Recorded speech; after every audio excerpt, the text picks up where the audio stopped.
Ready?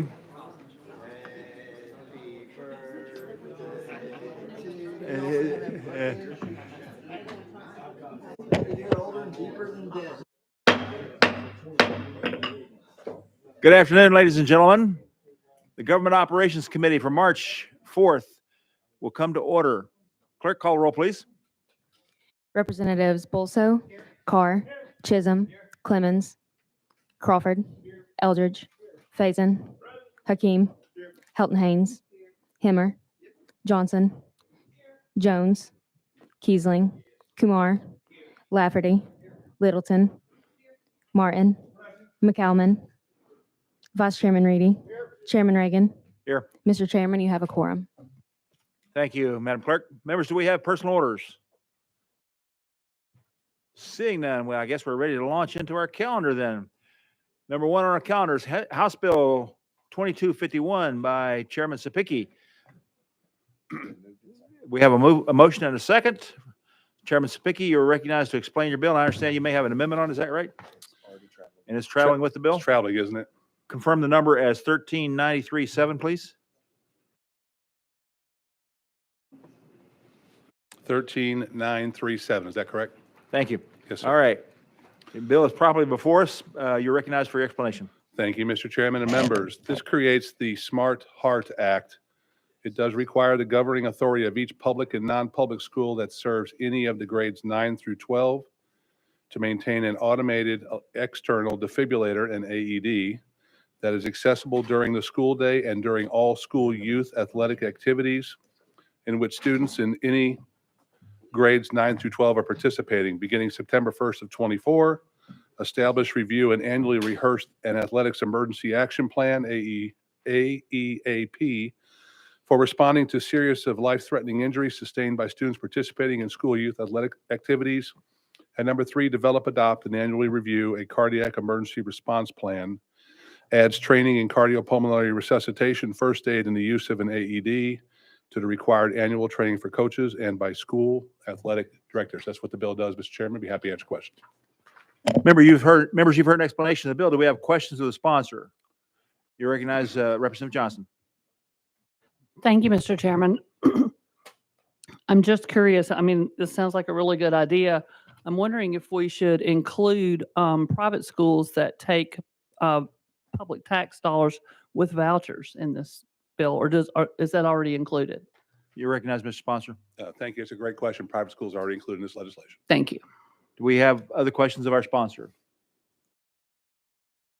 Seeing none, we have a motion and a second on the floor. The chair will call for a vote without objection. Seeing none, we're voting on a positive recommendation for House Bill 2251 to go to calendar and rules. All in favor indicate by saying aye.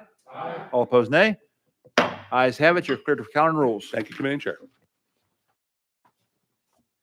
Members, item number 2 on our agenda is House Bill 2043. Mr. Chairman, Chairman Reedy, for what purpose? I would like to make a motion on this bill to roll it 1 week. We have a motion and a second. We have a motion and a second. We have discussion on the motion. We're having a discussion. Do you wish to opine on the motion? Representative Hakeem, you're recognized. Thank you, Mr. Chairman. I just want to be clear. Is there something we need to know in regards to this bill? To the maker of the motion, you're recognized. Thank you, Mr. Chairman. And of course, the amendment coming on the bill, and it's at a short time in front of this committee. And I want the committee members, as vice chair of this committee, to be deliberate in understanding what we're doing with this piece of legislation. Thank you, Follow-up? Mr. Chairman. Representative Johnson, you're recognized.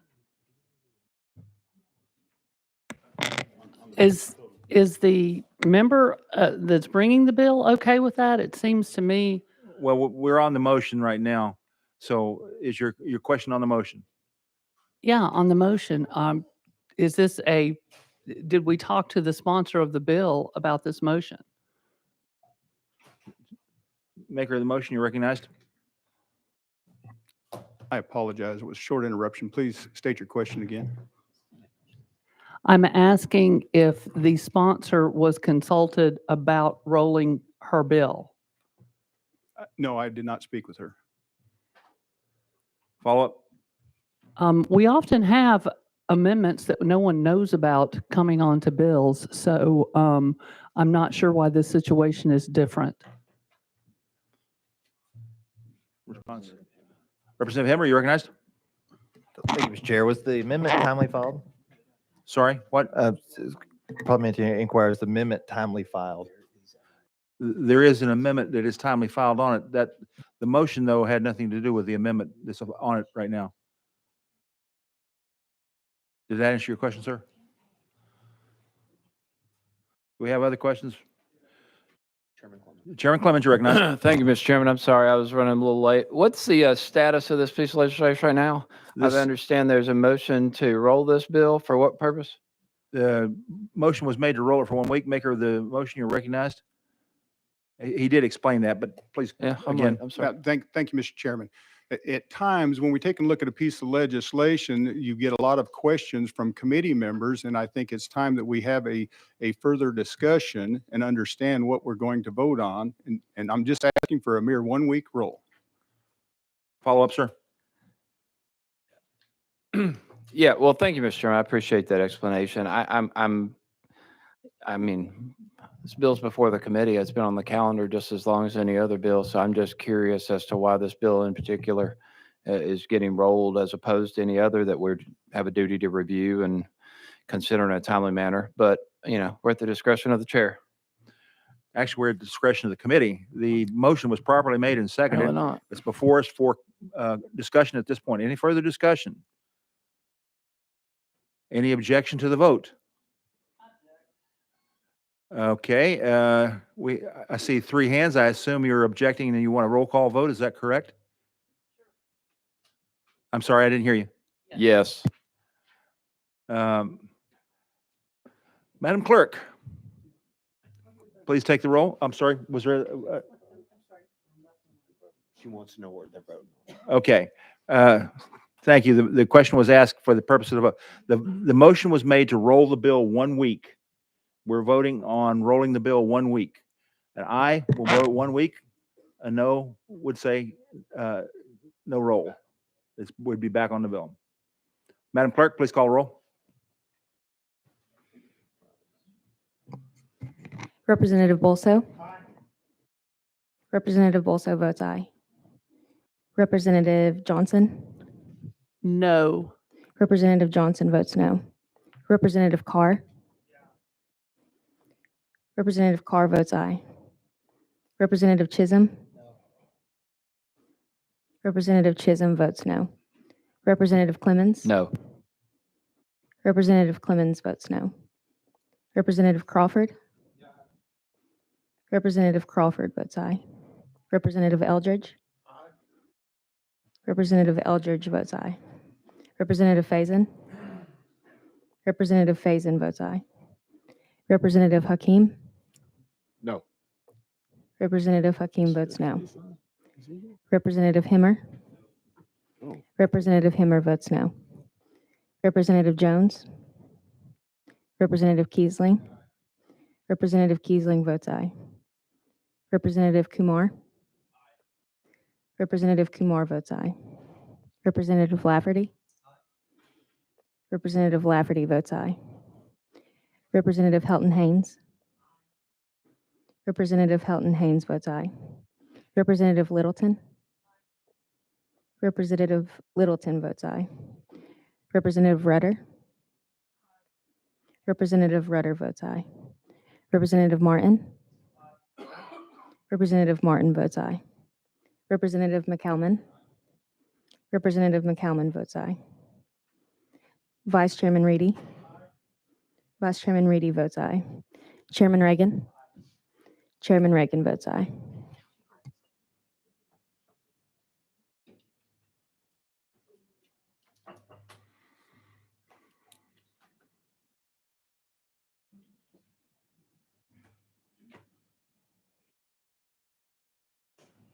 Mr. Chairman, you have 15 ayes, 5 noes. Ayes have it. Bill is rolled 1 week. Thank you. Members, we're on item number 3, and I'll pass the gavel to the vice chair. Thank you, Mr. Chairman. Mr. Chairman, on Item number 3 on the calendar, House Bill 1751. Can I get a motion? We got a motion and a second. Chairman Reagan, you are recognized on your bill. Thank you, Mr. Vice Chair. This bill extends the Department of Children's Services to June 30, 2026, and requires the department to continue submitting written reports to the Government Operations Committee during 2024 and 2025 to provide updates on the department's progress in addressing findings set forth in the December 2022 Performance Audit Report. With that explanation, I stand ready to answer questions. Questions for the chairman on the bill? Representative Hakeem? Thank you, Mr. Chairman. I guess I want to talk with someone out of the department. I have one question, if I could, please.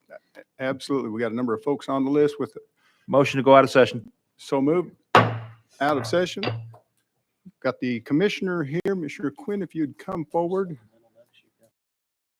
Check your microphone, make sure that it's on. Introduce yourselves to the committee for the record, please.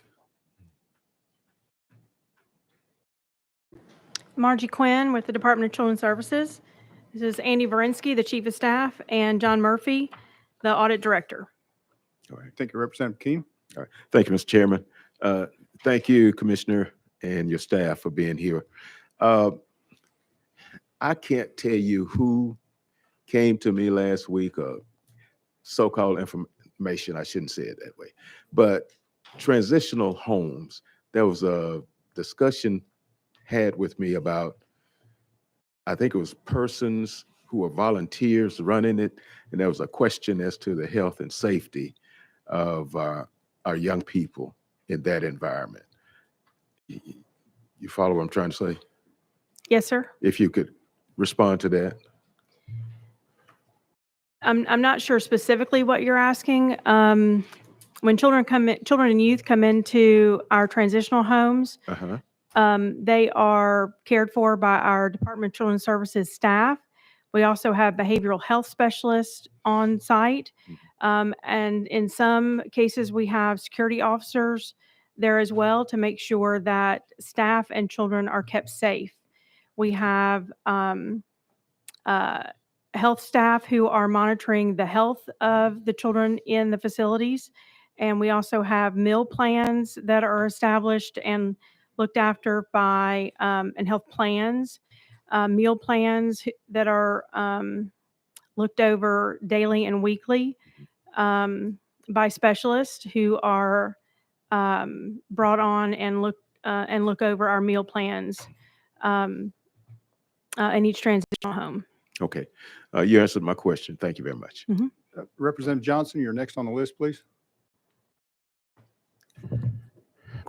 I guess my concerns are still that I'm getting so many messages and still complaints from folks who are have way too many on their caseload. Kids are still being housed in inappropriate placements. But one of the things I'm most concerned about, I'm hearing from organizations that you all contract with that are saying that they have openings for families for kids to go to, but it's being delayed. Those kids are being put in these alternative placements where DCS has to sit with them. It may not be offices anymore, but it's not, they're not homes. But I'm hearing that they're sitting far too long in these alternative placements when housing and families are available. So could you tell me what's happening there? So our foster homes are typically stay full. We have about between 4,700 and 4,800 foster homes, either through DCS or private providers, Youth Villages, Omni, Camelot. Those stay pretty full. The kids that typically stay longer than a day or 2 days in our transitional homes are generally waiting on residential placement, and they're waiting for a bed to open up in residential placement. We have gone to a new system so that we have a team of individuals that are tracking every child that comes into custody. As you know, DCS doesn't bring kids into custody, courts bring kids into custody. There's an ebb and flow to that. And there are as few as 14 kids waiting in transitional homes statewide. up to 30, 40, 50 kids, depending on the ebb and flow. And it's very difficult to determine on any given day or week, how many kids are going to come in that day or week into custody. And so that gatekeeping becomes very difficult. And so we do the best we can, trying to manage that flow. But as you can imagine, sometimes it backs up a little bit. We have worked really hard with our residential providers, and thanks to the legislature and the provider rate increases, our providers have been able to both hire staff and increase our bed capacity. That has helped tremendously. So we are down from having 100 kids in offices the year before, 120 kids in offices, down to that more manageable number of 10, 15, 20, 30 kids managing that flow. So, I mean, there's a tremendous improvement in that. Again, we still have improvement to make. As we identify those provider beds and those provider families, I think we're going to do better and better at that. Where we need to make improvements is in that specialized foster home realm where we can put medically fragile and kids with high needs. And so where we have a gap in the system is in that medically fragile and kids with high needs. And that's where we need to continue to make improvements. As we bring our assessment homes online in the next year, and we have 24 beds for girls that we've already opened, we'll have 24 assessment beds for boys open in the next 30 days. And I think that's going to help us tremendously once we can assess a child's true needs through clinical, educational, behavioral health, and we can make that best first placement. Then I think we really have a better idea of where a child needs to be placed. If we don't have that information, we're just sort of guessing about where a child needs to be placed. We have to have that true assessment. Sometimes we have good information when a child comes into custody. Sometimes parents are very cooperative. Sometimes they're providing that good information. Sometimes we have nothing. And so we have to do some sort of assessment and be able to place a kid very intentionally, and we have good information about where to place that child. And so we're working very, very diligently to bring about better systems to care for kids. And there's still improvement to be made. Representative Johnson. Okay. I guess my concern is these are your providers there that work with you all, not DCS homes. What Mhm. they're telling me is they are waiting and waiting. They have families available. They're not, and kids are being placed in some DCS foster homes where they've got 10 kids. And instead of going to these other families that are ready for a child, you're placing them in homes where they have up to 10 children. So, my concern is these organizations say they never had to wait like this before. And this is not something that has always been the case. And they've got families ready, but they're still waiting. If you'll give me that information, if they'll give me that information, obviously that's concerning to me as well. We'll act on that, and I appreciate you bringing that to my attention. Thank you. Representative Clemens, you're next on the list. Thank you, Mr. Chairman. Last time we heard, I believe you had about 310 vacancies in case managers. Yes. Where are you now? We're at about 378. So it's gone up. No, I'm sorry, 278. We're at Okay. 278. I'm sorry. And we'll have another class of 69 starting on March 11th. So that will bring us down to the lowest numbers in about 7 or 8 years with this department. And the lower the numbers go, obviously, the lower the caseload averages go, and just the better this department is going to function just overall. Representative Clemens. Thank you. And could you tell me what the average is for Davidson County versus some of the smaller ones like Southwest region? Sure. So last week, the caseload average in Davidson County was 50, and that fluctuates. Uh, it's been as low. We had a week last fall where the caseload average was 29. That was after a surge event where we can get cases closed. We can bring cases back down. In TFAX, it takes about 75 clicks to get a case closed in TFAX. And so it is very onerous to get a case closed. When I came on with the department, there were over 100 openings in Davidson County. We're down to about 33 openings in Davidson County. So we're making tremendous progress. We still have progress to go. Where there's a surge event scheduled here this month in Davidson County. And we expect that caseload average to drop again in Davidson County as we can get some cases closed. But as you can imagine, once a case is sort of in the finished area, the case has already been worked and it's kind of ready for closure. As priority one cases come in, a case manager will kind of push that case that's finished off to the side. Rather than kind of take the time to get it closed, they'll move on to work that priority one case because it is, again, a high priority. And so they'll leave cases sitting on their, what they call their tree, and that pumps their caseload averages up. And so we have these surge events where we can bring case managers in or supervisors in to help get those cases closed, maybe go out and do one more face-to-face visit with a child or a family to make sure that those cases are still good for closure, and then we'll get those cases closed and those caseload averages will drop. And what's the maximum in Davidson County caseload? What do you mean a maximum? So you presented things in the past that showed the Davidson County region, the minimum, average, and maximum. So the average caseload, and then so some caseworkers, I know first year are limited to 10, I believe it Yes. was, and some more experienced would have more. So what's the highest amount one individual or one caseworker has in Davidson County? I don't know. I'd have to get that number for you, but I can get it for you and give it to you. Okay. And could you just briefly, and I'm following this up with one question, Mhm. could you briefly explain what your department's role is with adoptions? So when a termination of parental rights is obtained or a child comes into custody where a parent has voluntarily given up their rights to a child, that child becomes available for adoption.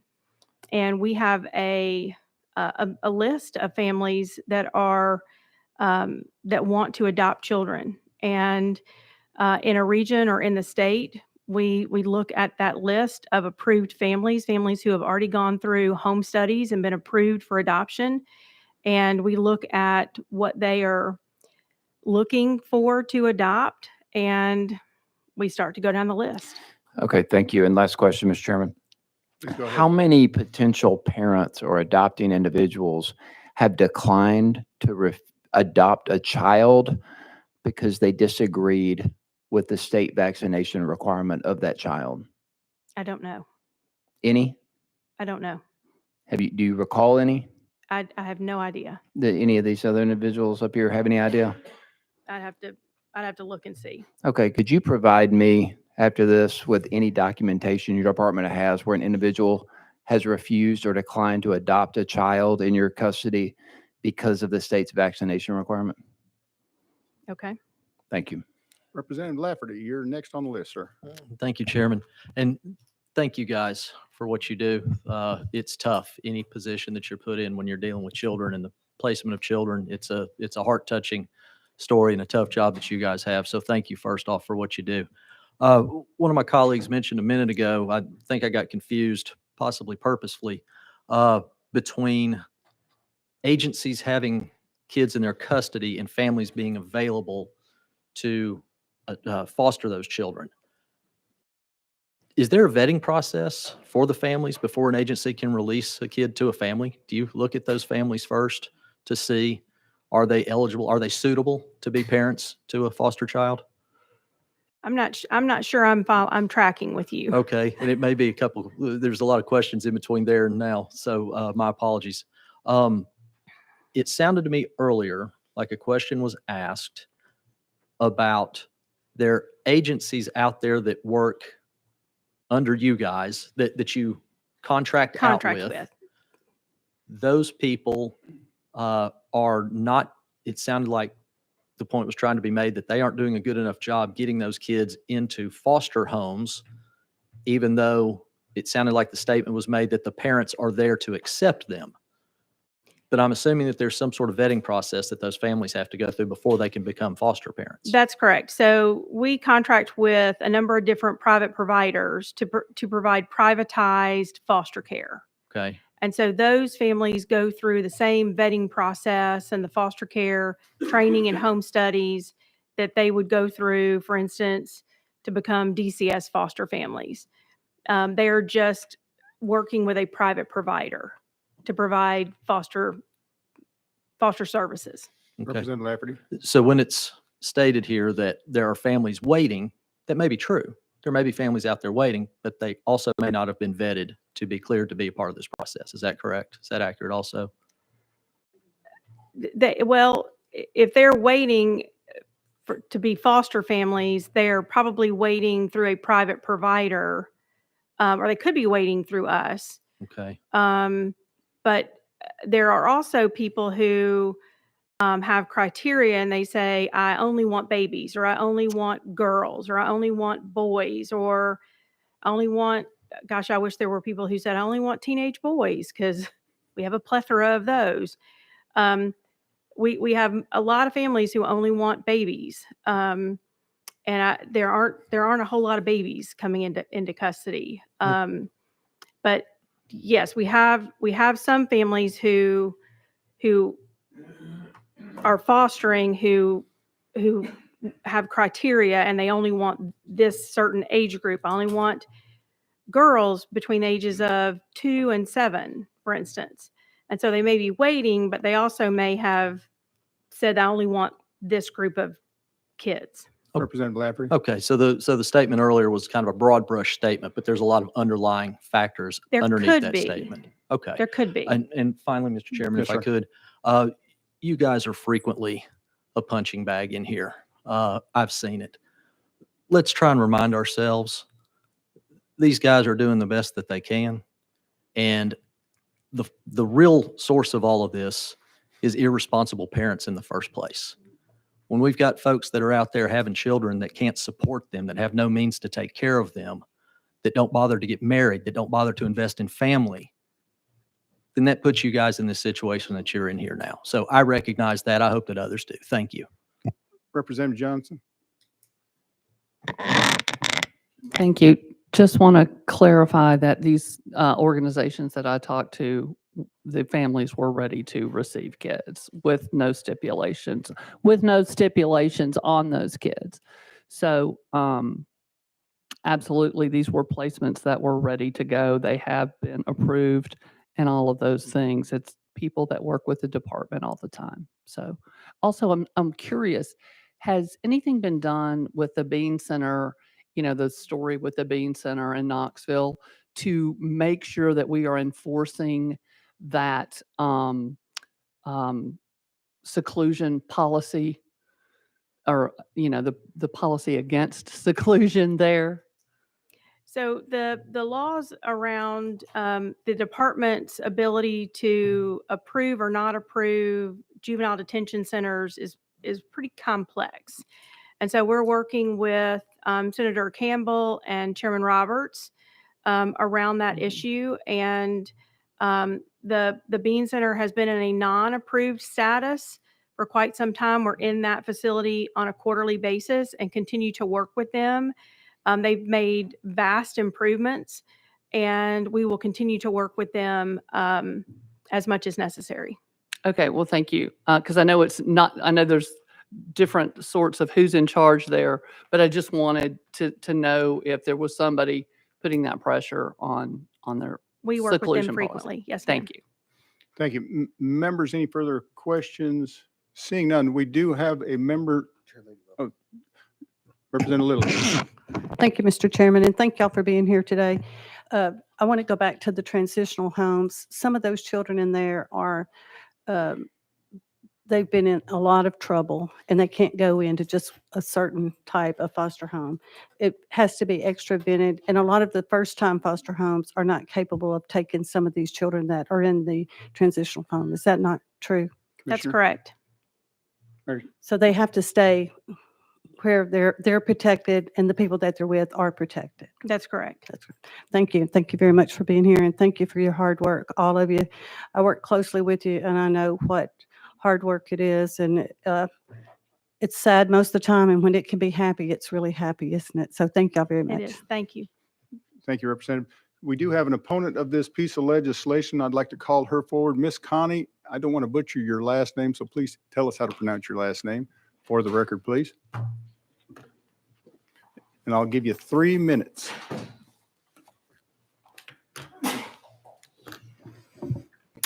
Thank you. Connie Regularly of Williamson County. As an attorney who's worked with families for 3 decades, I've had my nose buried in the Tennessee Code, appellate opinions, and courtrooms across this state. I've also followed the budget, the annual reports, the federal reporting, and the audits and the news stories of DCS. I'm also part of a national movement for child welfare reform, and I do oppose 1751 to extend DCS. First, I want to say that there is an inherent internal conflict of interest in the operation of this agency. It is called the Department of Children's Services, but in fact, it is a quasi-law enforcement agency. The actions of this agency are incentivized by the 1974 federal funding scheme found in Title IV-E, known as CAPTA. This funding officially expired in September 2023. DCS is largely funded by Title IV-E, the funds received when a child is removed and put in foster care. The Title IV-B funds are the federal dollars to be directed to family preservation, and they are limited. They are only 1/10 of the massive Title IV-E budget. Second, this social engineering project of the last 50 years is a failure. A child who's experienced foster care is more likely to be in prison, not have a job, be homeless, lack advanced education, and have their own children removed. As we continue to stumble through trying to make things better, we have proven Einstein's definition to be true. Insanity is continuing to do the same thing over and over and believing you will get a different result, now at the cost of $1.4 billion. Third, we have overwhelmed the hidden welfare program in America, which is the Adoption Incentive Entitlement Funds. These go to parents who've adopted out of foster care. The adoption incentive funds paid out monthly in Tennessee has far exceeded the foster care funds. The adoption funds exceed $11 million a month, while foster care is roughly $4 million. Many children are removed from parents who are marginalized by poverty. We take the children from the poor and give a stranger money to raise them. Fourth, and sadly, we have failed to identify the precursors that cause children to be cast into the foster care system. These families and homes are plagued with substance abuse, poverty, mental health issues, and housing insecurity. Families need jobs, access to services, mental health care before they reach that flashpoint of losing their children. For Republicans, you should strive to create a political culture that reduces government intervention in the lives of citizens. For Democrats, you should see the socioeconomic disadvantage of this marginalized population. DCS and the juvenile court were created in 1995 as a remedial avenue to provide services and restore families. We must start from scratch. The conflict in this agency cannot be reconciled. I am not alone. Educators, mental health professionals, and many organizations are anxious to effect change in this area. Thank you, Ms. Regula. Members, questions? Representative Keene. Thank you, Mr. Chairman. Just a couple of questions. Would you tell me again what the conflict is? Because they are primarily funded for the prosecution of parents and the putting the children in foster care and then the adoption. So they act as a quasi-law enforcement agency, where yet they are called the Department of Children's Services and were originally intended in 1995 to be a remedial source for the restoration, provide services, and restore families and reunify them. Okay, and just one other question, Mr. Yes, sir. Chairman. Please go ahead. It sounds like you've been keeping up with what's transpiring within the department. Do you see an improvement now as to what we've had in the past? So I have followed every commissioner since 1995. I do not see an improvement. I still have families reach out to me all across this state, and it comes from things like not reunifying on a timely basis. I mean, you heard the commissioner say today, sometimes they're ready to close a case and it gets hung up in the process and it hangs on a tree. And those are families that hopefully are towards reunification. We know from the statistics that somewhere TCCY says 57% of the children are reunified with their families, and yet the AFCARS report, which is the federal report, shows that those children, the average in foster care is somewhere around 14 months. So I think that we must look at why are those 57% of the children spending so much time lingering in foster care? One last question, if I Yes, may. sir. Please go ahead. Um,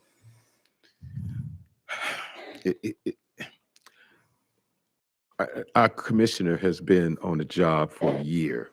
Now, just based on the information I have, there have been some great strides made. But as I listen to you, you don't see that as movement in the right direction. I apologize if I'm not quoting you properly.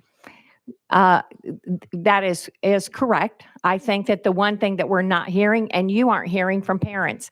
I mean, I'm the tiny little voice for parents who reach out to me all the time because DCS, they've changed case managers 5 times in 5 months. They don't even know who their case manager is sometimes. They aren't getting the services to them like they're required to do. They're not restoring the families on a timely basis. They're not allowing parent-child visitation. The incidental daily functioning and logistics of the process continues to not be working. Thank you, Mr. Chairman. Yes, sir. Representative Johnson? Thank you, Mr. Chairman.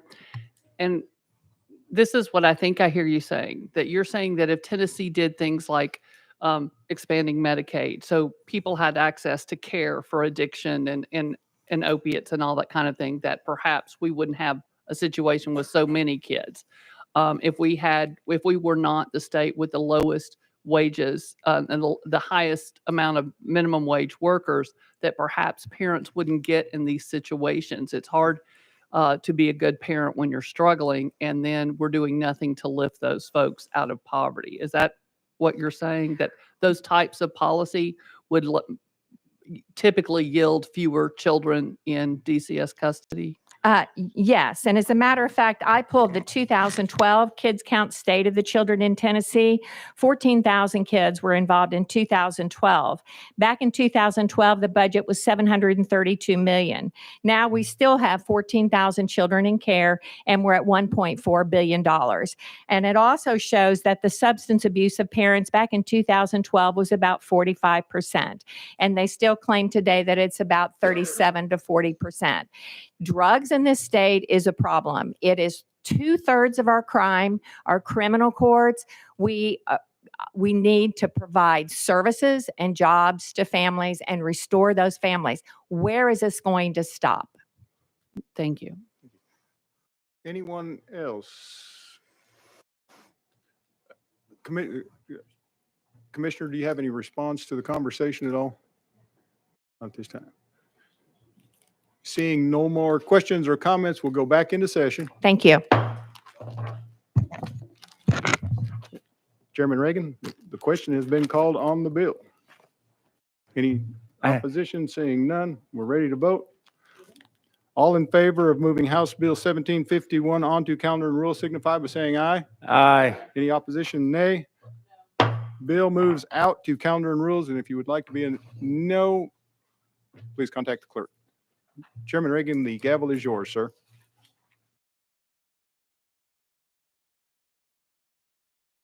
Thank you, Mr. Vice Chair. Do we have any other business to come before us? We have a motion to adjourn, non-debatable. We are adjourned.